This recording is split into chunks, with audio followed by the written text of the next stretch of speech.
ઓય હા મને એમ થાય છે કે મારા વાળ કપાઈ નાખું, તો કપાઈ લે. પણ બહુ મહેનત થી મોટા કર્યા છે. તો નો કપાય. પછી ટૂંકા વાળની બહુ ફેશન છે, તો કપાઈ લે ને. પણ તમને લાંબા વાળ બહુ ગમે છે. અરે ભાઈ તો નો કપાય. પણ મારી બેનપણી કહેતી હતી તારી પર ટૂંકા વાળ સારા લાગશે, તો કપાઈ લે. પણ ટૂંકા વાળનો અંબોડો નહીં આવે. તો નો કપાય. હું વિચારું છું કે એક વખત કપાવીને જોઈ લો, તો કપાઈ લે. પણ ખરાબ થઈ જાય તો નો કપાય. હવે હું કપાઈ જ નાખું. તો કપાઈ લે. પણ ખરાબ થઈ ગયા ને તો તમારી જવાબદારી. તો નો કપાય. નાના વાળની સંભાળ સારી રીતના રહે, તો કપાઈ લે. પણ ખરાબ થઈ જાય ને એની બીક લાગે છે. તો નો કપાય. મેં વિચારી લીધું છે કે હવે કપાઈ જ નાખું. તો કપાઈ લે. તો આપણે ક્યારે જશું? તો નો કપાય. અરે હું મારા મમ્મીના ઘરે જવાની વાત કરું છું. તો કપાઈ લે. તમને સંભળાય છે કે નહીં હું કેવા માંગુ છું? તો નો કપાય. તમારી તબિયત તો સારી છે ને? તો કપાઈ લે. તમે કઈ પાગલ નથી થઈ ગયા ને? તો કપાઈ લે.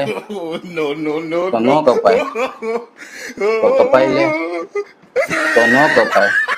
તારે યારે લગ્ન કરીને તો મેં મારી જિંદગી જન જેવી કરી નાખી છે. લગ્ન પહેલા હું કેટલો ખુશ હતો, મારી મરજીથી બહાર રહેતો, ખાતો પીતો, એવી મોજ કરતો ને. અને આ તો ઘડીક બહાર જાય તો તરત ફોન કરે, ક્યાં છો, જલ્દી આવો. રોજ મારે કપડા ધોવાના, વાસણ ઉટકવાના, બધું મારે કરવાનું, જમવાનું પણ મારે બનાવવાનું. એક ફેરે જમવાનું નહીં બનાવે, ભૂખડની જેમ ખાઈ લે. પણ તમે કઈ કીધું? ના. કાંઈ હું ઉભા છો, રસોઈ ક્યારે બનાવશો? અરે હું તને પૂછવા આવ્યો હતો કે આજ તારે શું ખાવું છે. કાલ હું બનાવ્યું હતું? કઢી ખીચડી. તો આજ તમને ખબર હોવી જોઈએ કે આજ તમારે શું બનાવવાનું છે. રોજ રોજ મારે કહેવાનું? હે ભગવાન, આનથી તો હું કંટાળી ગઈ છું હવે.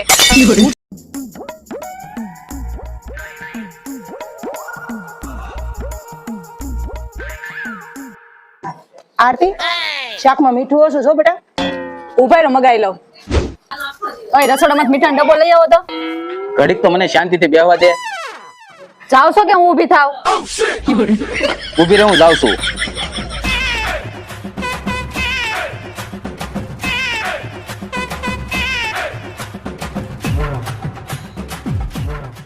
એટલે ક્યાં મીઠું મૂક્યું છે? જડતો નથી મને. મને ખબર જ છે તમે કામ સોર છો. એમાંથી એક કામ હરખું નથી થાતું, એટલે હું મીઠાનો ડબ્બો પાસે લઈને બેઠી હતી. હાલો ભાઈ મીઠું, આની પાસે તો સાલાક થઈને રહેવું પડે.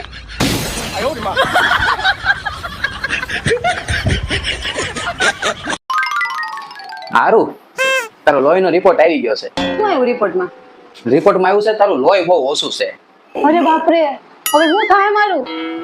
અરે કઈ મૂંઝાવાની જરૂર નથી, ડોક્ટરે કીધું સારું થઈ જાય. મને એ કહેતો તારું ગ્રુપ કયું છે? મારું ગ્રુપ છે ને જય રામદેવ ગ્રુપ છે. એમાં છે મારી મમ્મી છે, ભાઈ છે, પપ્પા છે, બેન છે, ભાઈ છે, ભાભી છે, બધા એમાં છે. અને એ ગ્રુપ છે ને મેં બનાવ્યું છે. અરે ગાંડી, તારું વોટ્સએપ નું ગ્રુપ નહીં, લોહીનું ગ્રુપ. લોહીનું ગ્રુપ? મારું લોહીનું ગ્રુપ છે જીરો અને સરવાળો.